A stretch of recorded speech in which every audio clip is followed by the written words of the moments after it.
রাখতে হচ্ছে আবহাওয়ার খবরের দিকে। উত্তরবঙ্গে চলবে ভারী থেকে অতি ভারী বৃষ্টি। আগামীকাল বৃষ্টির পরিমাণ সামান্য কমলেও কিন্তু বুধবার থেকে উত্তরে আরো ভারী বৃষ্টির সতর্কতা জারি করা হয়েছে আবহাওয়া দপ্তরের তরফ থেকে।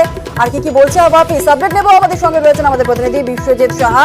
বিশ্বজিৎ, কি বলছে আবহাওয়া অফিস?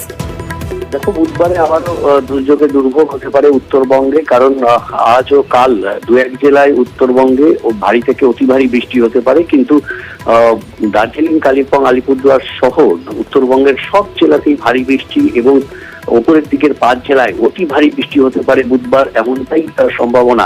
অর্থাৎ আরো একবার দুর্যোগে দুর্ভোগ হতে পারে এ সপ্তাহেই, এমনটাই ইঙ্গিত আবহাওয়া দপ্তরের। তবে দক্ষিণবঙ্গে আজ ও কাল বৃষ্টির পরিমাণ কিছুটা কমবে এবং বুধবার থেকে উত্তরবঙ্গ লাগোয়া জেলাগুলিতে বৃষ্টির পরিমাণ বাড়বে এবং দক্ষিণবঙ্গ জুড়ে বৃষ্টি হবে। বৃহস্পতিবার আরো একবার দক্ষিণবঙ্গ জুড়ে বৃষ্টি হওয়ার সম্ভাবনার কথা জানাচ্ছে আলিপুর আবহাওয়া দপ্তর। তবে ভারী বৃষ্টি দক্ষিণবঙ্গে নয়, বজ্রবিদ্যুৎ সহ হালকা থেকে মাঝারি বৃষ্টি হবে এবং বজ্রপাতের আশঙ্কা থাকতে পারে।